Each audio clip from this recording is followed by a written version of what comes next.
Welcome back, folks, to the Melwright Show. This is episode 220. We've got a previous guest coming back, a friend of the show. We've got Kristine Edgar coming back on the show. And I also got my co-host. He wasn't well last week, and the week before he was roaming the Far East, but he's come back. We've had some technical problems, but we pushed through. Robert, would you like to quickly introduce yourself to the new listeners and viewers? I would love to. So my name is Robert Newman. I am the founder of an inbound marketing company that specializes in real estate. Inbound marketing is exactly what we're doing right now. It's creating different types of content and drawing your audience through the quality of the questions that you can answer for them. In other words, the quality of your information. And that is a very different type of marketing than paying somebody to just go to your website. Like I'm gonna advertise on Google or Facebook, and you're gonna see a one-page splash, and you're gonna click on something and go, as opposed to I'm gonna watch a tutorial or listen to a podcast because I want to learn something. Yep. So anyway, that's great.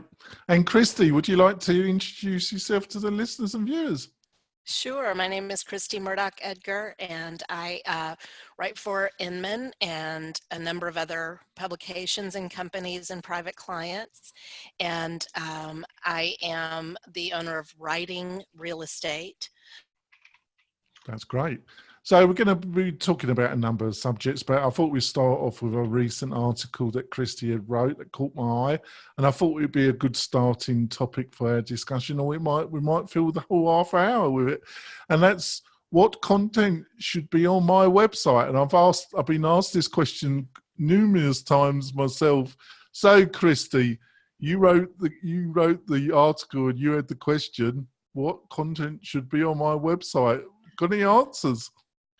I hope so. I think so. One of the big things that people talk about and it's a little controversial because I have people who are really married to the idea of having an IDX feed so that people can come to their website and do searches for homes. And for me personally, I think you're much better off putting that time and money and effort and space into content. I really do. I'm a big believer in content. It's really what has driven my business and driven my growth. And so that's really what I favor. So I think in terms of being smart and targeted about the writing that's on the web page itself, and then also adding a content element like a blog or maybe video, podcasts, etc. That's great. Over to you, Robert. So we talked about this as the show was getting started, and you mentioned to me that you are personally, and we can tell, John and I can tell, or I assume he can tell, but you're a very prolific blog writer. You write a lot of content. You don't just write it for yourself, you write it for your clients, you write it for Inman. So that's your bailiwick. Like if you were going to say if I was going to ask you what is your preferred type of content, you're going to say writing a blog, something like that. Is that correct? That's correct. Now, I did really get myself out of my comfort zone with video this year, so that's new to me, though. But yeah, for what I do primarily the written word. Okay, and so when you're like deciding to write something for yourself or your client, one of the topics that you mentioned in the article that John picked up off Inman is keyword research, and you're saying, hey, your blog developer can find some keywords. I'm curious though, because I want to know how you, Christy, how do you research your keywords when you're deciding on a blog topic? What do you do? That's a great question. And actually, because it's not just in your blogs, it's also in the content on each page of your website. I know when I first created my website, what I did and what I continue to do is, I Google myself. I Google topics that are related to things that I do. I Google the way that I think a real estate agent looking for a writer would Google. And so when I first started out, I was ranking really high for real estate writer, I think it was. No, maybe it was real estate writing. Okay. And but I wasn't ranking at all for real estate writer. Hmm. And so I had to go back and tweak the language on the front end and the back end of my website, just to make sure that I was characterizing myself in both of those ways. Right. So, a lot of times it really is just about kind of getting in the head of your ideal client and figuring out how they would seek you out. And then seeing, kind of month after month, where are you, where's your competition? That's the other big Sure. thing. Look at the other people who are in the space where you want to be and see how they're optimizing and what are the different search terms you can use to bring their webpage up. And the title of this particular article, guys, if anybody's going to look, it was put under Dear Marketing Mastermind, what content should be on my website?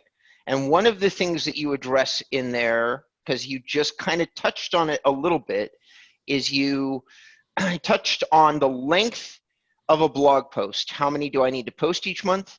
And how long should these blog posts be? And the reason I said you just touched on it is because you said you just tweaked the language to match a keyword that you wanted to target. The thing about Google is that with semantic keyword recognition, that's where long form content can really come in handy, is my opinion, is where you're trying to target numerous keywords inside a single article. But if you're going to do that, then that article has to be deep in order for Google to give you credit for all of the keywords that you want.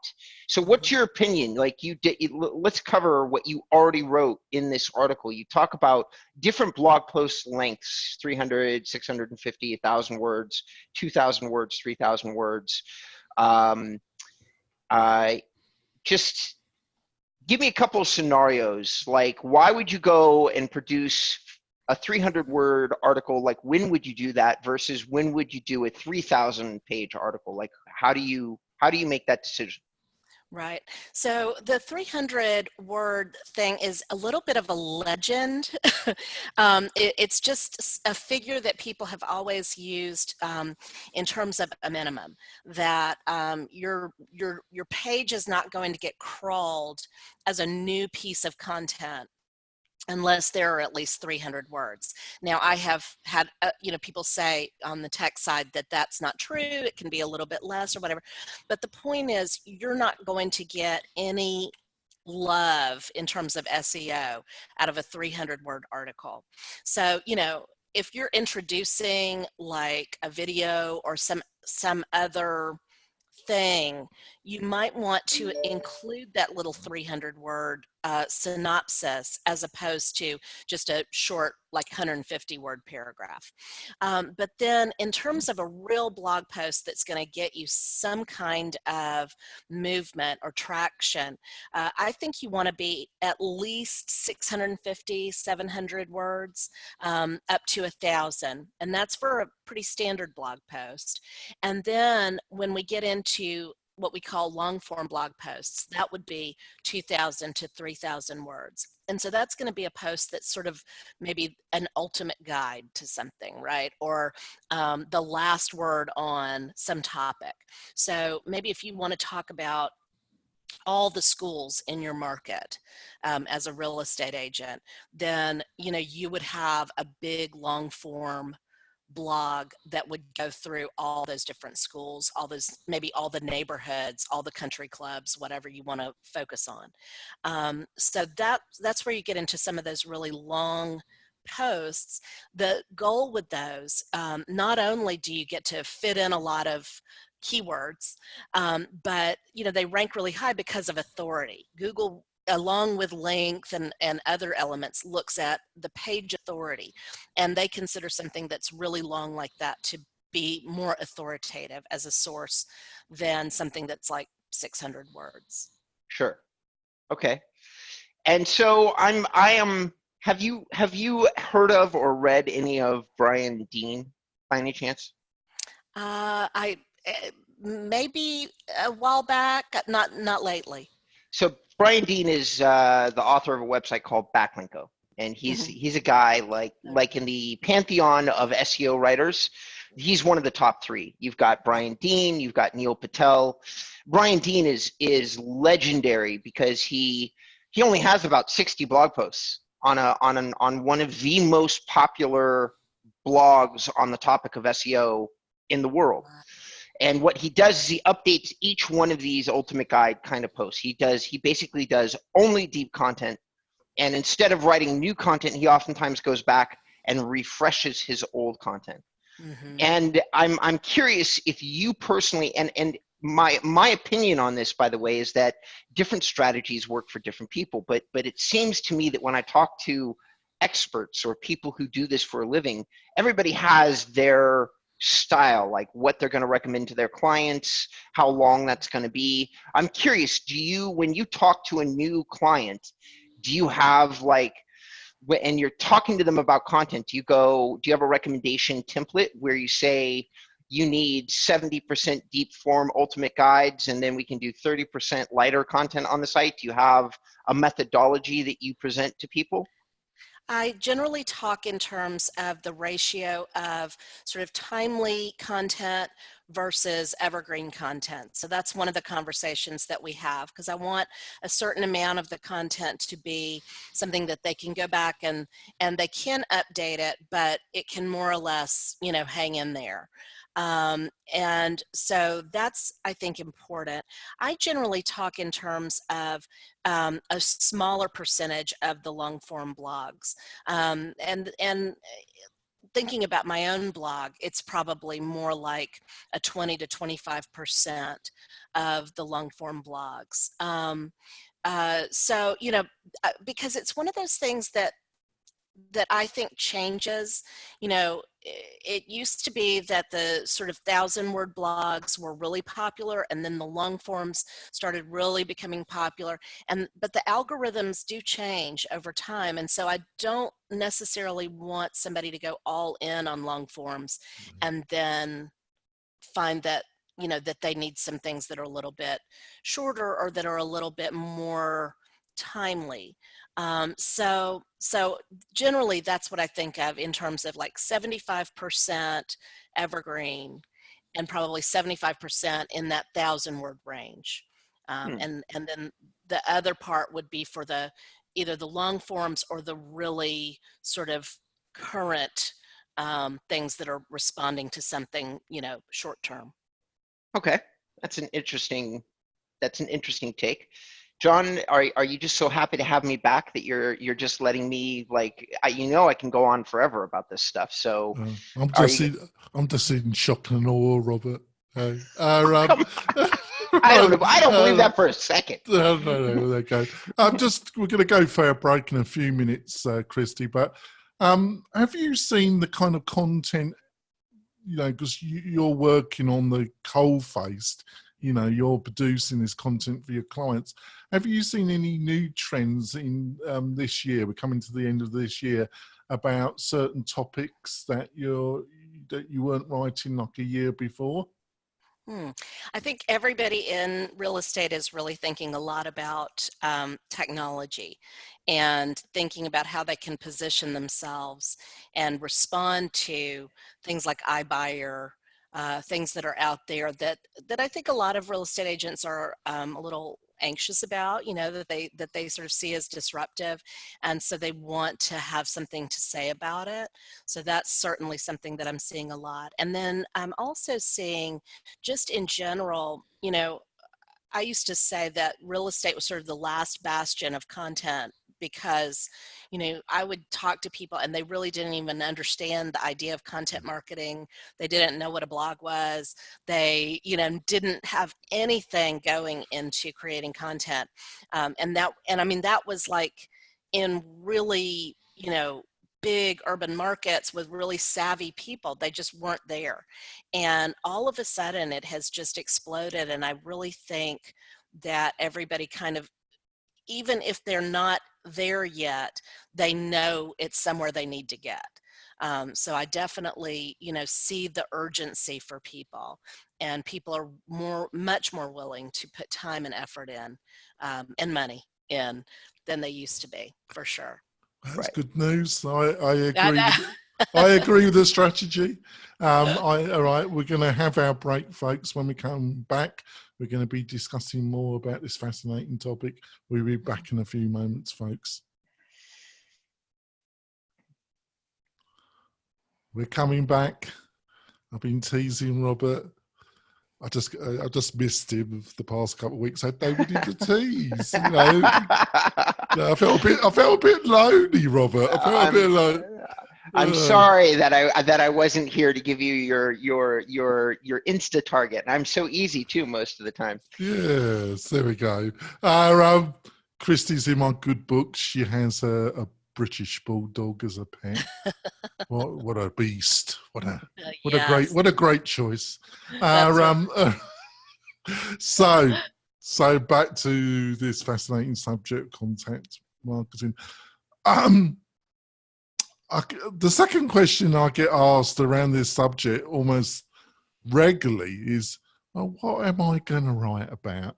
So I know it differs between clients because they have different personalities, but can you give like 3 or 4 topics that are based on your extensive experience, pretty good winners topics to get started with, to get over the block if somebody can't afford your fantastic expertise but want to try this themselves before they do hire somebody like yourself? Yeah, what I always tell people to start with is, what questions do you get? Because I think for most real estate agents, you hear the same maybe 10 questions over and over. And so that might be something about the process itself. It might be something about the local market that's very unique or specific. But, if people are asking you as a real estate agent that question, they are also Googling that question. And so if you've got those topics lined up with your market and with the people who you work with, you're probably going to, get some decent traffic from that. And so then beyond that, thinking about what's important to people in the market. So if you work with a lot of, first-time home buyers, condos, things like that, create content around that. If you work with a lot of luxury homeowners, if you work with some sort of specialty market like resorts or waterfront, create content around that. So, it's pretty individual, I think. For a lot of real estate agents, there's something going on, something unique in their market. And because they want to really drive their traffic from that local market in many cases, if they can key into what is compelling there, they're probably going to do pretty well. And they're probably going to get, some decent engagement in their distribution as well.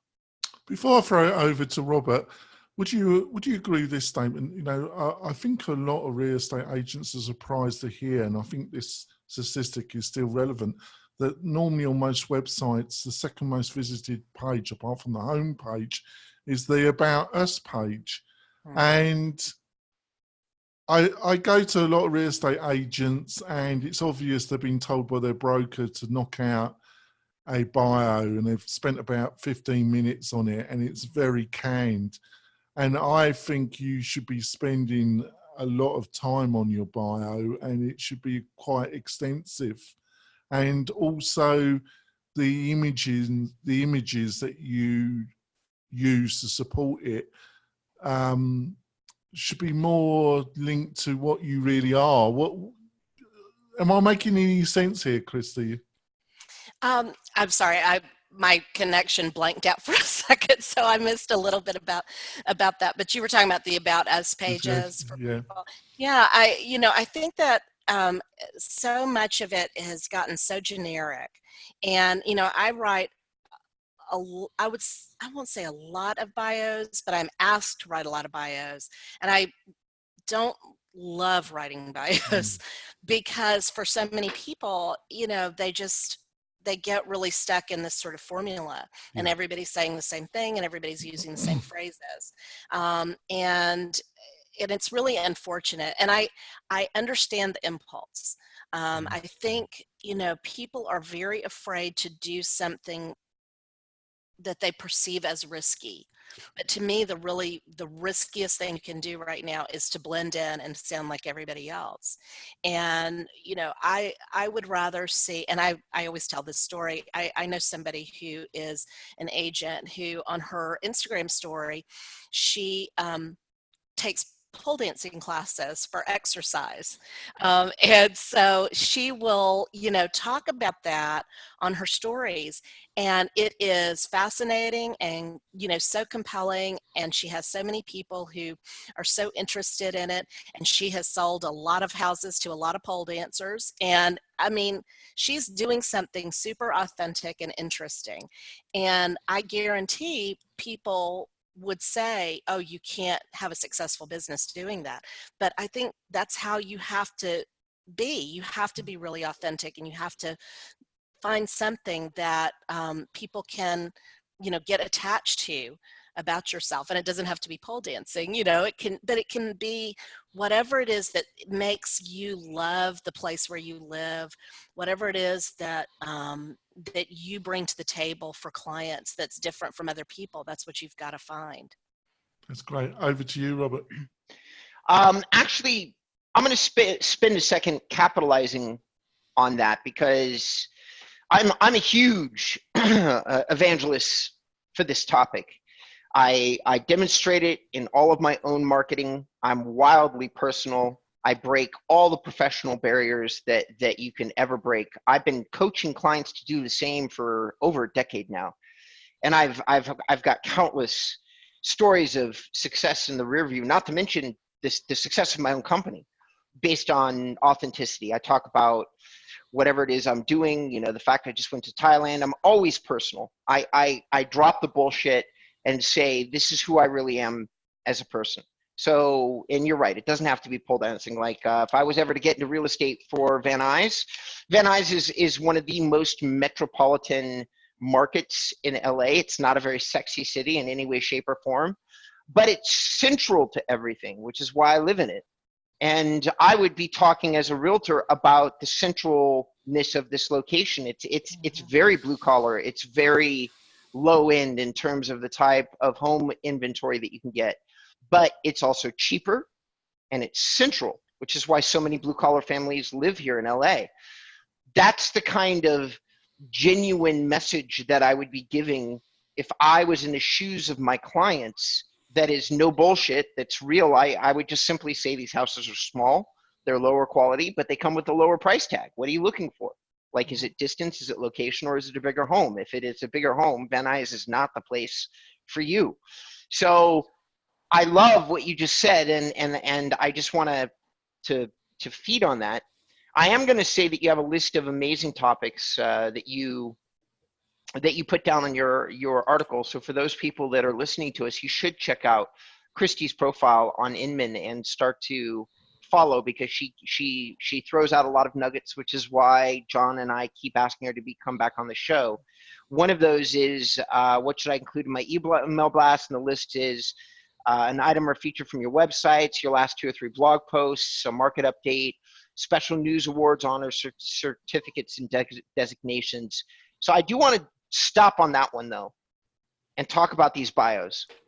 I agree with Jonathan, and I agree with what you're saying, Christy, and I strongly suggest that there's a mix between, I think that the perfect bio page is going to include a video talking about who you are as a person, and the rest of your bio should absolutely contain any certificates or awards. And I don't just mean from the real estate industry. I think that you should include, like, have you been in the military? Did you get any distinguished service medals or crosses or whatever is important in that world? Are you a dog trainer? Are you certified for some reason? Not because it relates to real estate, but because it tells people that you're a dog lover, right? Why would you become a certified dog trainer unless you loved dogs, as an example? What would you say when you're coaching your clients and trying to get them to be more authentic, especially on their bio page? Because we just started there, and I love what John said about it. So how would you approach that topic? Like, is there anything that we've missed that you could add? I think find something that connects you to the place. So if you're like, I have a really good friend who's a realtor in Alexandria, Virginia. And, when she creates content, she talks about being the mom of a toddler in that place. And where does she go and what's fun and what are the restaurants that are child friendly. So she is talking out of her own experience, but she's also talking to a very specific type of client. And so I think that's the thing, if you can connect your experience to that place and then connect all of that to the client that you want to attract. I mean, to me, that is a winner, And but I think for a lot of people in real estate, and this goes back to the safety issue, a lot of people are very focused on, like when I say to them, who's your client avatar? What's your ideal client? And they say, oh, I just want to help everybody. And what they mean is they're afraid they're going to miss out on a commission. They are afraid that if they say the wrong thing, or if they get specific, or if they get niche, they're going to somehow do themselves out of business.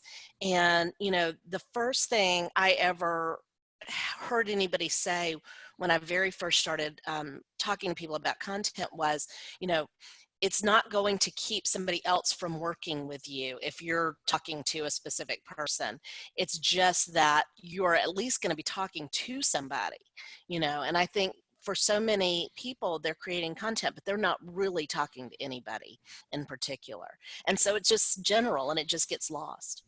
I love that. Yes. I couldn't agree with you more. Yes, be a meaningful specific as opposed to a wandering generality. Yes, for God's sakes, don't be scared of the result, because if it, like passion and authenticity will sell every day of the week, even if you're a passionate mother. I, as a professional who does not have kids, still might very well choose to use a mother to purchase my real estate. She may be talking to another market, but if I see her passion about her children, that tells me who she is as a person and makes me more inclined to want to talk to her. And that is the bridge between marketing and sales is, do I want to talk to this person? And if the answer is no, or they're not saying anything to anybody that I care about at all, why would you ever want to have a conversation with them?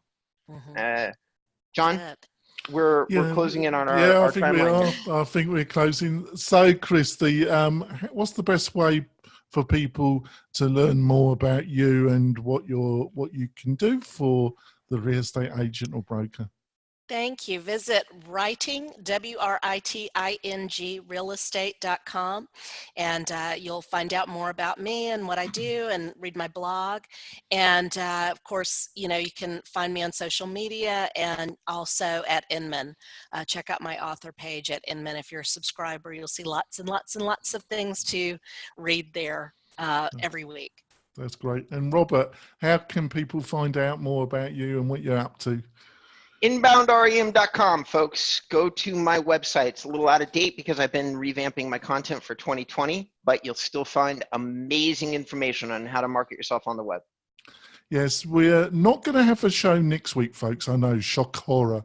I know you're deeply disappointing, but it is on Thanksgiving, and I don't think I could rustle up a guest, and I'm sure Robert ain't going to be joining me. So it would just be... That you just reminded me it's Thanksgiving. No, right, I probably have but we'll be back. Yeah, we'll be back the following week. I've rustled up some guests for January, and also there'll be some internal discussions between me and Robert. We'll see you after Thanksgiving. Enjoy your turkey. Don't stuff yourself too much, and we'll be back soon, folks. Bye.